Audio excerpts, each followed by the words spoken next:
Evening. Hi. Hi. So I wanted to talk tonight about my diet, my Atkins, my beloved Atkins. Okay, so I'm gonna start with um that. Okay, I'm not I'm not looking at my weight loss in numbers. It was 9 weeks into it when a girl at work was like, please, Marsha, please let me weigh you. We're all like, the weight's melting off. We all really want to know. I'm like, okay. I said, but I'm not going to look. I don't want to know what I weigh. I don't want to know if I lost. I don't want to know how much lost. I don't want to know anything. This is purely for you guys and for your encouragement. I said, because I don't want to know. I really don't. So and it's because, you think you're doing a good job, you're going along, your clothes are fitting looser, you think I must have lost at least 12 pounds, only to find out you lost 3, and that's just discouraging to me. I don't appreciate that. I don't like it. Um, and I think that we let the scales define us too much. So I don't do it that way. I go by how I feel. And some people, they measure. Measure like their waist and their hips and all that. And I don't do that either. But what I what I do is I test my ketones in my urine. And I don't mind talking about bodily functions. I'm a medical assistant. It bothers me not at all. Um, so I wanted to show you what my they were very helpful and encouraging and supportive at work. It's just so awesome. I love where I work. They're so encouraging. So so I test my urine about once every 7 to 10 days, something like that. Just sometimes a little bit more frequently, but they let me do that. So um, this is in rough shape just because it's like this was a couple days ago. What was it?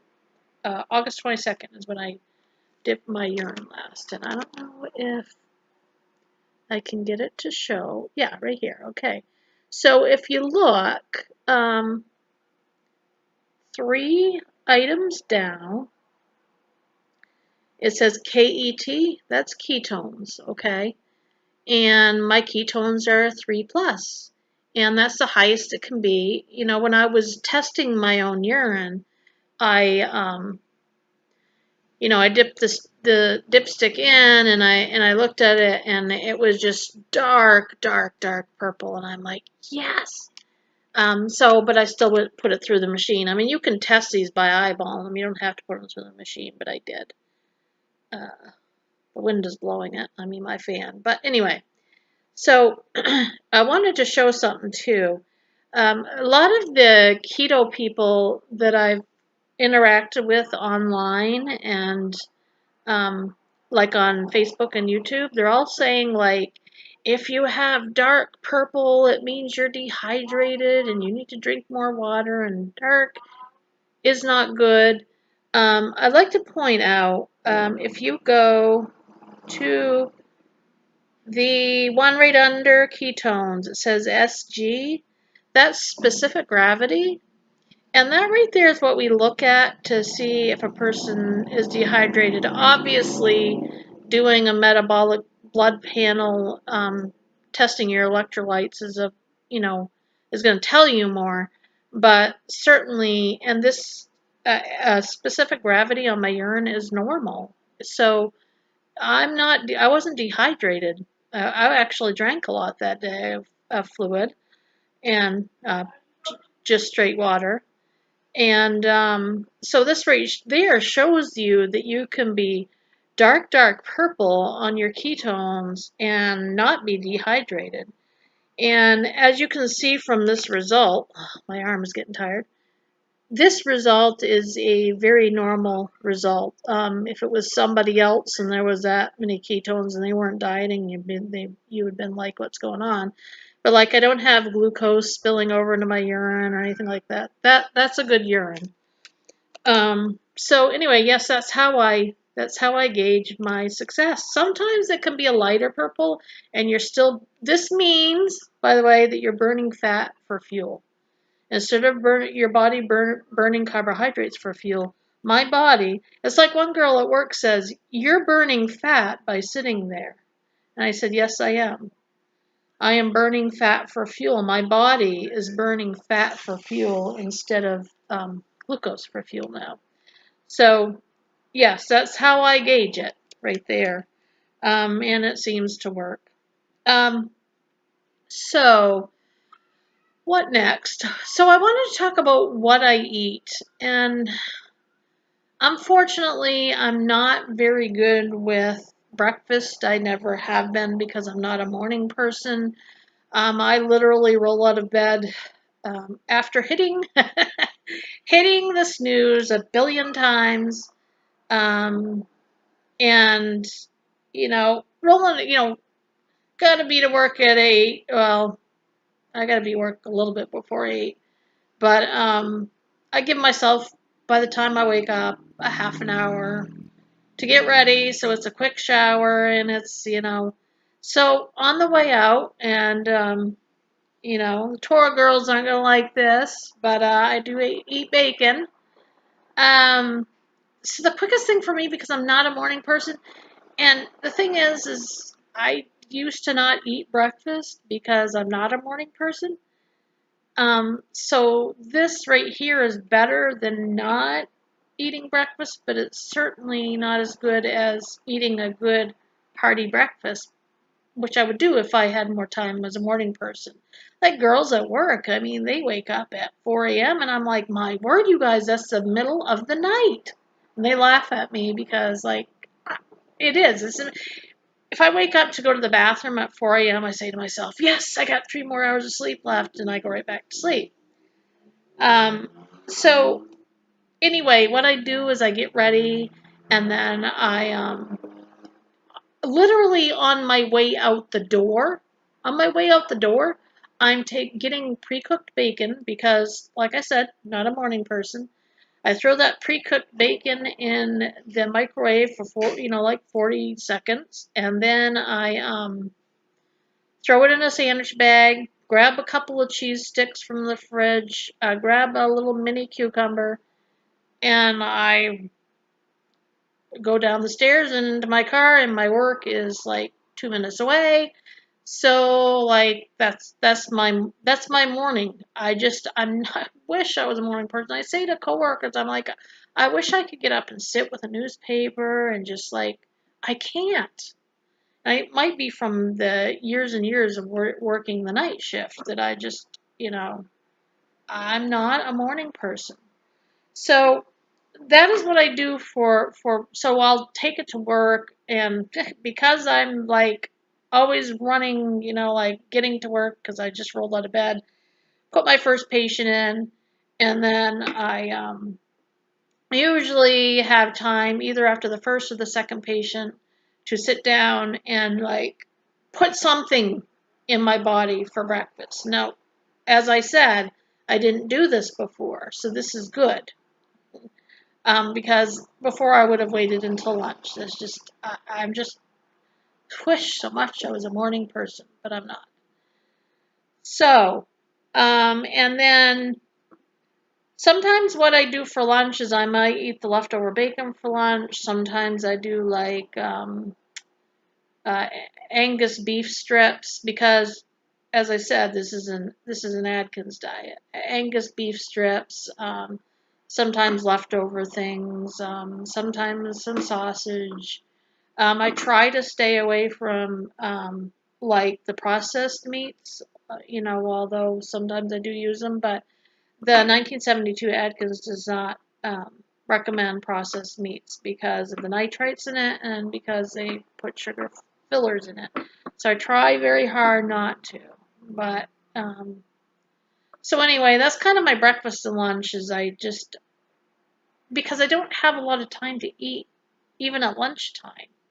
The providers that I work for, they work through the lunch hour, basically. We have a few minutes, but not much. Um, so unfortunately, my biggest meal of the day is supper time. Okay, so I'll tell you what I eat for supper. Like last night. Last night I had a very huge mounded up salad on my plate, and I had an entire ribeye. It was a big ribeye. It was probably, I want to say, like that big. And that's what you can do on this diet. You don't have to limit the meats. The meats don't have carbs. Um, so I had a big steak. My salads for dressing, I think I said this before in another video. I put sour cream on my salads, and I'll season the sour cream with pepper or something like that. A lot of nights we have taco salad, and I do a spring mix.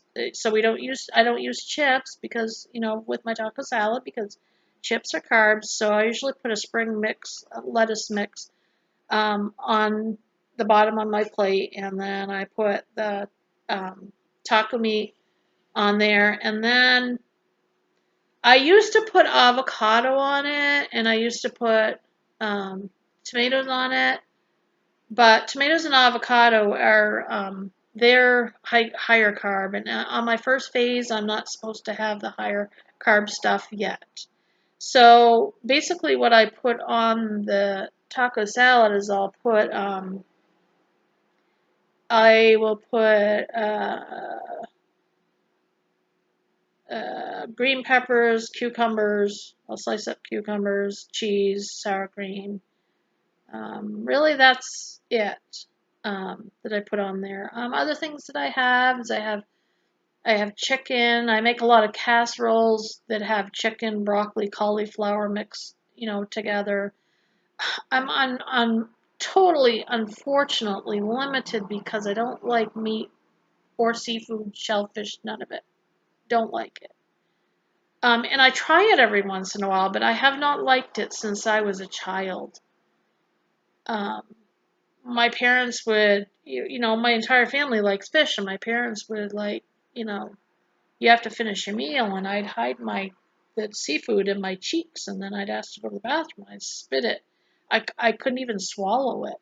And my mother was like, why did you leave it in your mouth, still tasting it? And I'd say, because side of my cheek, I didn't really taste it, right? It's not necessarily hitting the buds totally directly, but I wish I liked seafood. I wish I liked fish, but I don't. I don't I don't like the taste of any of it. I don't have any fish. I mean, if I was going hungry and there was an opportunity to eat fish and it had like cheese over it, I might, but I seriously don't like fish. So I'm limited. I'm limited to, um, and I'm not a picky eater otherwise. I've had people try to hide seafood in like quiches and stuff like that. No, no. Someone that doesn't like fish or seafood, that's a distinct taste. You're gonna like taste it. You can't fib me about it. So, it's red meat, it's pork. Oh, shame for shame. We're not under the Jewish Mosaic Sinai law, people. We're not. Um, So yeah, it's red meat, it's chicken, it's turkey, it's pork, things like that. Um, but it's great because I love steak. I love it, and I'm far enough away from the carbs that the other night, well, not the other night, it's like 2 weeks ago. Where I might have before been craving something horrible. I was totally so craving a ribeye steak. I was so craving it. So craving it. And so on this diet, you can eat your stuff in real butter. Um, so, you can have plenty of butter, but it has to be real butter. I'm supposed to stay away from fruits on the first phase because of the carb count, but like on the second phase, once I get there, which won't be for a while, I can have, your lower carb fruits like berries. Berries are good. Hold on a second. All right, sorry about that. So where was I? So I can't have that. For veggies, I pretty much stick to salad greens, cauliflower, broccoli. I don't have potatoes. I don't have sweet potatoes. I don't have carrots. I can have summer squash. Well, it depends on whether I'm following, because I really kind of do fluctuate between 1972 and 2001. But I definitely, as I said in a previous video, I don't do the new Atkins. Totally disagree with how they've switched things around. So anyway, what was I going to say? Oh, so I can have summer squash. And my parents brought some over the other day. They brought some summer squash, so I can have that. I'll probably have that this week. And they brought over corn on the cob, which I can't have, but I can get that set up for my daughter. Oh, this, I don't usually wear gaudy, but these belong, my grandmother passed away, and so yeah, just wear things periodically to remember her by. So that's what I wore today. So anyway, yeah, I stay away from starchy vegetables. I can have heavy cream, but it's only like 4 tablespoons a day that I can have heavy cream. I can have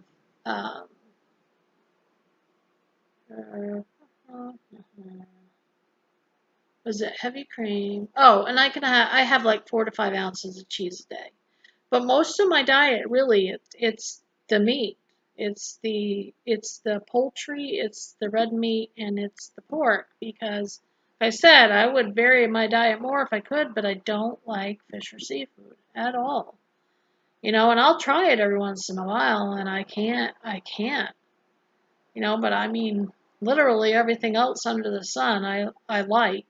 I'm not a picky eater, but I never acquired that taste. So anyway, that's kind of what I can eat on my diet, is those type of things. But obviously there's other vegetables that you can add in your diet. You just kind of got to look at the carb count and see what you're able to do. Because you got to keep your carbs under 20 a day. So under 20 a day carbs. So that's why it's rich in meat, because your meat doesn't have any carbs. And if you're cooking it in butter, that doesn't have any carbs. My younger 21-year-old daughter tried this diet with me, but she's like the complete opposite of me as far as like her likes of food. So she got kind of bored with it and discouraged because, then she only has 20, maybe 30 pounds to lose, but probably about 20.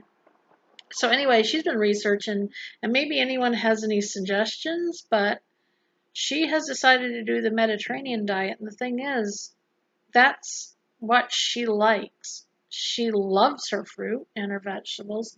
She loves her fish. Loves, fish and some of her seafoods, and she loves her grains, and so she's going to be doing the Mediterranean diet. And I can see that there are things, because trying to cook in the same household, like what can I cook that we both can have? But like we can both have feta cheese, let's say. I can make her pasta dishes, and I can have the meat without the pasta. I mean, you can make your way around it. I just can't have the carbs, but I can certainly, we can certainly adapt to that. So, yeah, I mean, I'm excited about this diet. This diet is, the science behind it is remarkable. Um, I had a patient today that even before I said I was on Atkins when I was checking her in. She's a patient I've known for years. And she was like, well, back in the 1970s, after I had my first or second baby, she was like, I'm sorry, I keep looking away. I'm just rambling. She said after she had her baby that she did the 1972 because it had just come out, and she lost like 30 pounds or 40 pounds or something like that. And she said, and then I had like really low blood sugar and passed out. And then I told her, well, actually, I am doing the 1972 version. And she's like, oh, you are? I said, but don't worry. I said, I'm watching like, okay, so, oh, yeah. So also to tell you, I don't know if where I wrote it down, where I wrote it down, where did I write it down? Anyway, okay. I think I said at one point that I had cut my hydrochlorothiazide for my blood pressure in half now because when you're on this diet, numbers can plummet. That's what my patient was talking about today. She didn't pay attention and her blood sugar plummeted because, I mean, you go on this diet, your A1C is going to go down, your fasting lipids are going to go down, your blood pressure is going to go down, you can go off medication, so you have to be very careful. So anyway, the other day, one of the girls was like, and it was one of the girls, it's one of the medical assistants that used to work with the a provider there that only did like diabetics. And so I was thinking she was thinking my numbers would be bad because I don't think everyone's sold out on the science behind this diet. So she was like, I want to check your sugar. So and I had eaten like 45 minutes before that. No, a half an hour before that. So my non-fasting sugar was 113, which is fine. So that was all right. And then, okay, so I had said before that my blood pressure after cutting my hydrochlorothiazide was like, I think it was like, I want to say it was like 124 over 80 something or something like that with a half a hydrochlorothiazide. And that was not having taken the hydrochlorothiazide. I take it at night. Don't ask me why, because then I'm up having to go to the bathroom. But I take it at night before bed, and this was like she was checking my blood pressure after pretty much, was not still probably not much in my system. So that was like mid-afternoon. So you're going on, probably 18 hours since I had taken my blood pressure medication. That was half a tab as it was. Okay, so I think I can come off it soon because this week, the same girl that checked my blood pressure the last time checked it this time, and I was 108 over like 70 something. And I mean, that's getting low. So I'm happy. I think I soon can go off my blood pressure medication altogether. And let me tell you, I'm not a big person for meds. Never have been. When my kids were growing up, my children, let me see. The first time that my oldest adult daughter took an antibiotic, she was 13 years old before she ever had an antibiotic. And that's pretty good. 13 years old, and she had strep. And actually, and strep throat, I mean, you got to do that. That was definitely positive for strep. So and that's the only time she's had it. The whole rest of her childhood, I think she's had it since. But I mean, that's pretty good. Your child doesn't have a single solitary antibiotic until they're 13 is good. And my younger daughter, she didn't have an antibiotic until she was like grade school, and that she had, I think she had bronchiolitis or something. And then she didn't have it again until an antibiotic again until her appendix burst. And that's a whole story in itself. Some people might be interested in her appendix burst, and guess what? She still has her appendix. Ask me in the comments, or maybe I'll do it in another video. It's an interesting one. Okay. So yeah, anyway, I'm not a big person on meds, but yeah, when I had to go on hydrochlorothiazide, my blood pressure was like, I don't know, it was like 200. It was like 180 or 200 over 100 and something. It was like bad. So yeah, I had to go on it, but I'm going to be able to go off it soon, and I would like to. And other than that, I don't take anything else. The only thing I take is supplements, and naughty, but I take Benadryl for sleep, and I know that's bad, and I tried to stop it.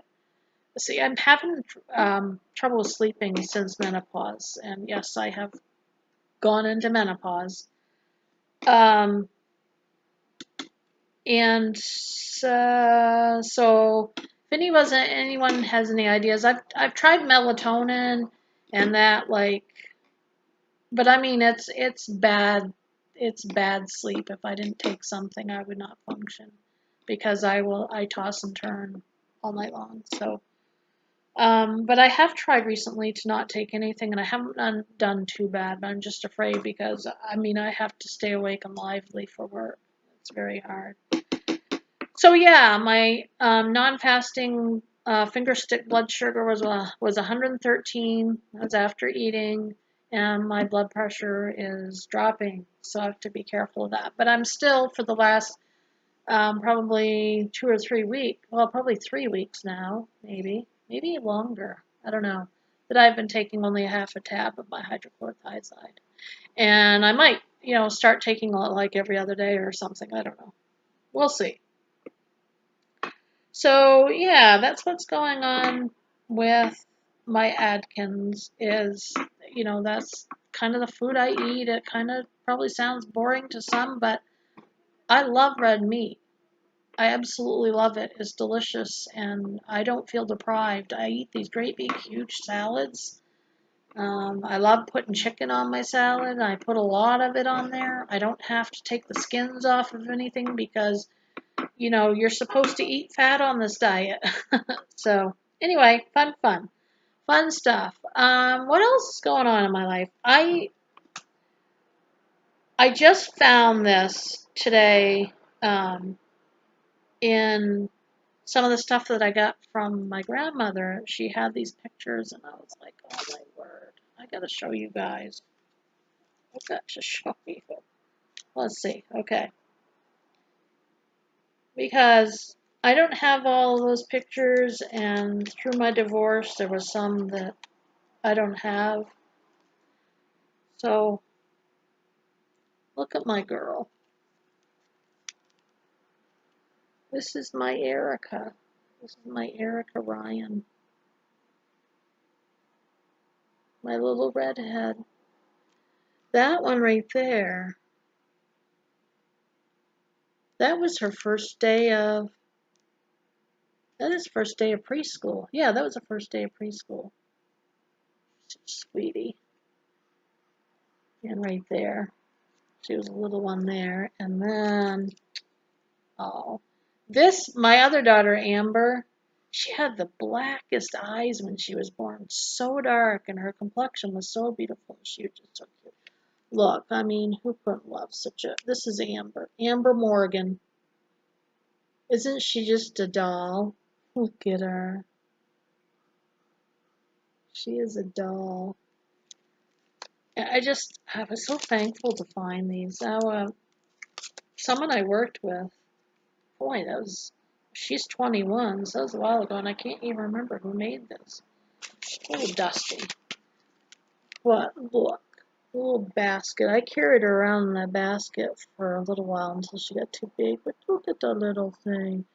Little Amber. She was so sweet. That was Amber. Don't you just love looking at the pictures of your little ones? Yeah, it says on the back of this one, she was 20 months. It's April 1995. That smile. What a cutie pie. And this is my two girls in the hospital room when my youngest was born. Is it? Oh, it's so sweet. I love looking at these pictures. Oh, oh dear, dear, dear, dear. The tour observers will have a fit with this one.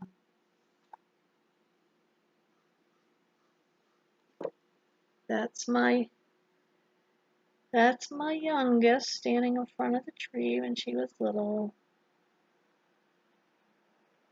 And that was my home. That's my brother right there. Uh-oh. My brother watches my YouTube videos. Tell me if you want me to delete this, brother. I love you. Oh, see these right here on the tree? My mommy, both times that I was pregnant, oh, I'll go get the other ones. I actually have them out. With booties, when I was pregnant with this child, my mom got me booties to hang on the tree. Oh. And let me pause this because I want to show you something else. Hold on. Oh, pause, please. Please pause. I'll be right back. Hello, I'm back. Oh, the little laces need to be tied. But for my youngest child,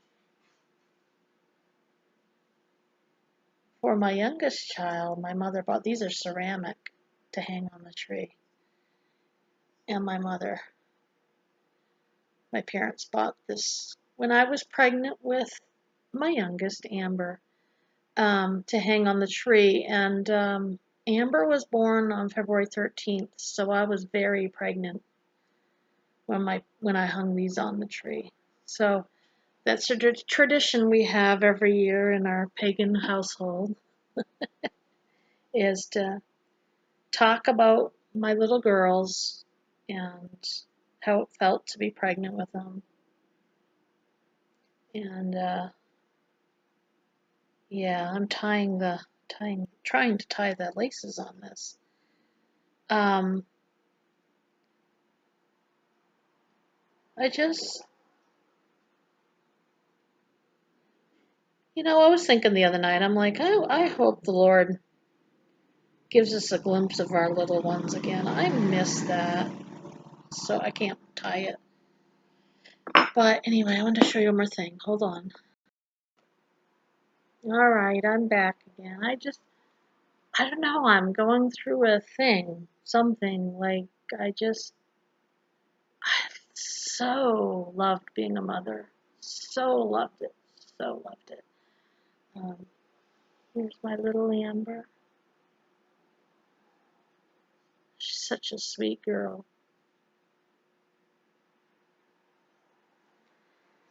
And there's my other. Let me see. Amber was 4 months old in that picture. And Erica was just about 4 years old, almost 4 years old in the picture. Isn't that a sweet picture? Such sweet girls. I just absolutely loved being a mother. And for you women out there,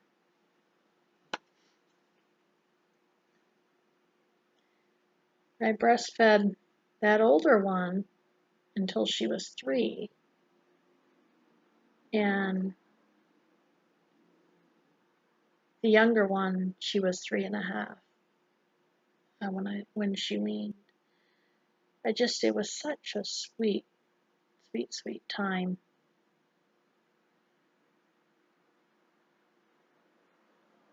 If I had been with the right guy, I would have had tons of more children. I have a grandson now. He's like totally handsome. I love these girls. I'm so thankful to the Lord for them. So, I know, a little sappy today, being all sappy. Uh, but yeah, I don't know if there's anything else that I want to talk about or not. No, I couldn't show that one. My daughter would have a fit. She was almost streaking with that video. We called her Mowgli when she was young. Don't tell her. Because she liked to. Anyway. Sweet kids. Sweet kids. But now I'm at another place in my life. Looking forward to grandkids. But anyway, I think that's it. I just wanted to talk a little bit about my diet, and I don't know, I got all like sappy and emotional, and yeah.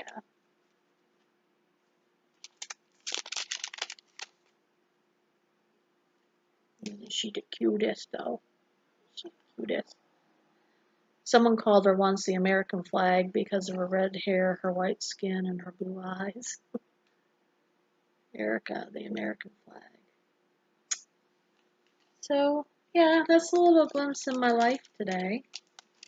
If you guys have any questions on my diet, or like how to make a household do Atkins and the Mediterranean diet at the same time, it'll be interesting. Also, anyone have any ideas what I can do with this hair? Like, what kind of do should I do? My hair grows fast. Like, I don't know if you remember my old videos. I mean, it was up to here. I mean, it was short then. And should I have bangs? Should I not have bangs? I definitely don't want to color it. And if Philia's watching or anyone from Philia, that's how I found Philia's. I was looking for headbands or Christian head coverings to wear on my head instead of dyeing my hair with chemicals. Because you probably can't tell, but I have a lot of gray. What should I do with my hair? Bangs? Not bangs? What do you think? Anyway, I have some food in the oven, so I need to go check on that. And I'm going to get going. And I'll see you soon. I don't know what my next video will be, but God bless you, and you have a good night. All right. Bye-bye.